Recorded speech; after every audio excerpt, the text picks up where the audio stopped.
Welcome back to Frindle. This is Chapter 12, Airwaves.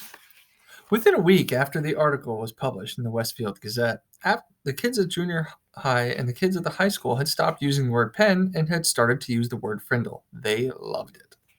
Nick became sort of a hero for kids all over town, and he quickly learned that being a hero, even if you're only a local hero, isn't a free ride. It has a price.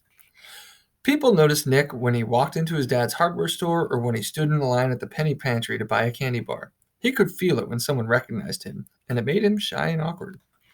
Kids at school started expecting him to be clever and funny all the time. And even for a kid as smart as Nick, that was asking a lot. Every teacher, the office secretary, the principal, even the school nurse, and the custodian all seemed to be watching, always watching. His parents were great about everything. True, his mom had been upset when the article first came out, and so had his dad. Nick had said, "But I didn't do anything wrong, Mom, and neither did that lady from the newspaper." And his parents could see that he was right. The things in the article were true, and the truth is the truth, and nothing could be done about it now.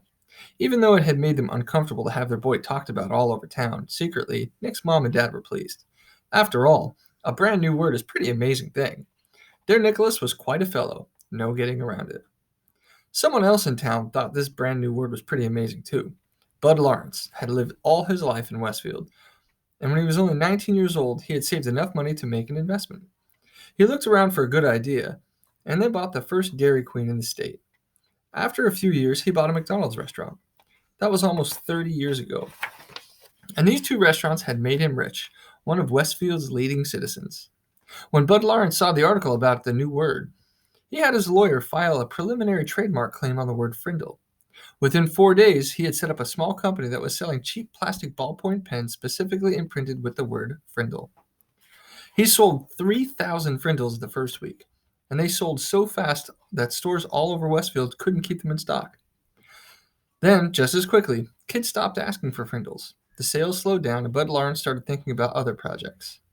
A week later, it was Halloween. The leaves started falling, and it seemed like the town was going to quiet down. And it would have if it hadn't been for Alice Lunderson. Alice lived in Betherly, a town 7 miles away from Westfield, and she worked part-time for the local CBS TV station in Carrington, a town of about 75,500 people. When there was an important area news, disasters like a flood or tornadoes, or sometimes if she came across little stories that seemed cute or original, Alice would call the station news manager in Carrington. If it was a good story, or if it was a day when not much else was happening in the world, then the TV station would send out a van with a camera crew to shoot some videotape. Alice subscribed to all small-town newspapers in the area to keep up with local events. Most of them were published on Thursday, and they arrived at her house by Monday or Tuesday. Then it took her a day or so to look through them all. On Wednesday morning, she finally saw the article in the Westfield Gazette about the word war. She read through it twice and looked carefully at the class photograph. She was sure that this story was a winner. The TV station manager in Carrington agreed with her. He called the CBS station in Boston, because sometimes Boston picked up stories from the Carrington newsroom. The woman in Boston thought the story had some real zip to it, so she called the network news editor in New York. When the facts of the Westfield Gazette article got to New York, the staff there loved it. They looked all over the schedule sheet for the week and decided it would be perfect closing story for the CBS Evening News for the next day, Thursday. Orders flew back through the telephone links from New York to Boston to Carrington to Betherly. By Wednesday at noon, Alice had a go order to take the story all the way. It was her first piece to get onto the national news, and 20 million viewers would see it. Alice Lunderson and her camera crew stood on Miss Granger's front porch Wednesday after school. Miss Granger was not impressed at all by the lights and the microphones. She looked right into the camera and said, "I have always said that the dictionary is the finest tool ever made for educating young minds, and I still say that.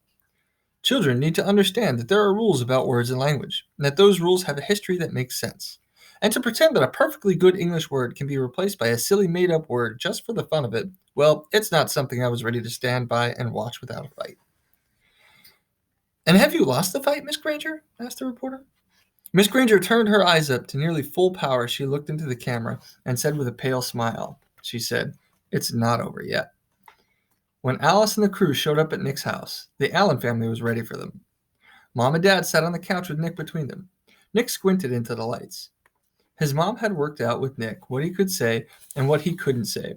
You remember, young man, that she had told him that as he combed his hair. These reporters are just looking for a quick story that will make some excitement. But you have to stay here and live in this town, so mind your P's and Q's. As they sat there on the couch, Mrs. Allen had her foot up on top of Nick's under the coffee table, and if she pushed down, it meant that the reporter had just asked a question that she was going to answer for him. Mrs. Allen did not trust the reporters.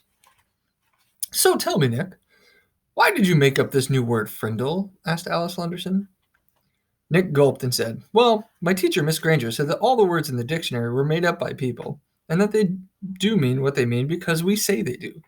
So I thought it would be fun to make up a new word and see if that was true. And were you surprised when Miss Granger got mad about all that? Asked Alice with a smile. There was a push on Nick's foot, and his mother said, We never felt that Miss Granger got angry. When everyone started using the word Frindle, it just got to be a disruption, and that's all. She's a really fine teacher. Yeah, said Nick. I mean, I learned a lot about words, and without her, I wouldn't have. So what's next for you in the new word? Alice was wrapping it up. She could see that Nick and her parents were not going to be pushed into saying anything controversial. So she just kept it light and happy. Well, said Nick, the funny thing is, even though I invented it, it's not my word anymore. Frindle belongs to everyone now, and I guess everyone will figure out what happens together. Alice also had a short chat with a worried-looking Miss Chapman and a smiling Bud Lawrence, the maker of the official Frindle. Then she shot her opening bit and her closing bit, and the camera crew drove back to Carrington to edit all the pieces and put them together into a 2-minute news story. The next night, when all the serious news about wars and oil prices and world food supplies had been talked about on the CBS Evening News, the anchorman looked into the camera and smiled. He said, It is believed by many that the word quiz was made up in 1791 by a Dublin theater manager named Daly. He had bet someone that he could invent a brand new word in the English language, and he chalked up the letters Q-U-I-Z onto every wall and building in town. The next morning, there it was, and within a week, people all over Ireland were wondering what it could mean, and a new word had been created. Quiz is the only word in English that was invented by one person for no particular reason. That is, until now. Now there's a new word, Frindle. And here's Alice Lunderson in Westfield, New Hampshire with the story. Alice came on the screen with a short introduction. Then, right there on TV, Miss Granger and Nick and Bud Lawrence and Nick's mom were talking to 20 million people about Frindles. One of those 20 million people was a producer from The Late Show with David Letterman. Another one of those 20 million people was a staff writer for People magazine. And another one was a writer for 321 Contact magazine for kids.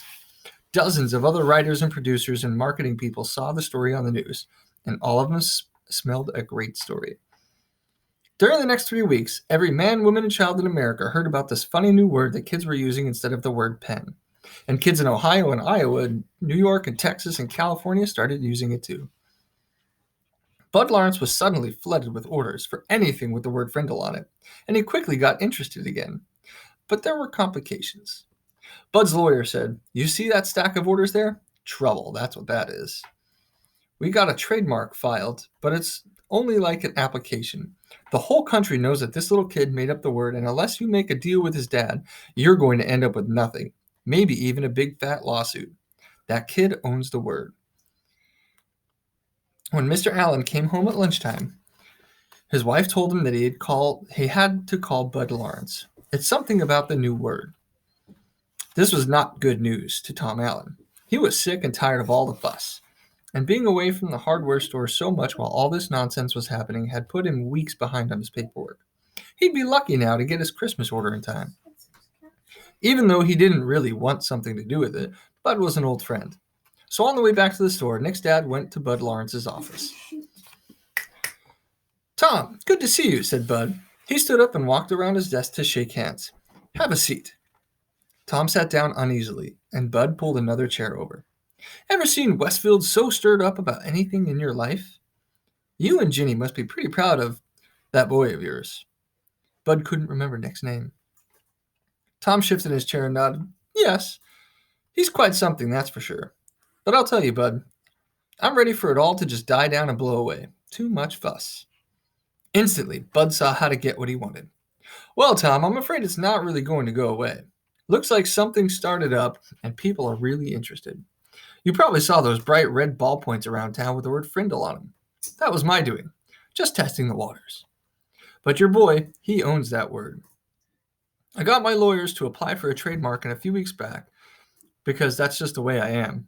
New thing comes along, I like to be right there in the middle of it. He grinned at Tom Allen. Tom smiled back weakly. Right now, I got a shirt printer in Massachusetts and another one in Chicago and another one in Los Angeles making t-shirts with the word Frindle above the picture of a pen. A Frindle. Each supplier has orders so far over 20,000 shirts. Profit on every one of those is going to be $2, maybe $3. And I'm talking with some big pen and pencil companies in Hong Kong and Japan about a deal that could be worth some really big money. They've seen this Frindle thing in the media, and they want to buy the rights to the trademark and make a new line of Frindles for kids. I'm not kidding. This is a hot, hot idea. Bud guessed right. Just the thought of all this made Tom shrink back uncomfortably in his chair. It was way too much fuss. Tom, let me be direct with you. As the boy's guardian, you need to do the right thing about all this. I'd like to see where all this thing is going to go. I'm going to take some risks, spend some money, see what happens. But I need your permission.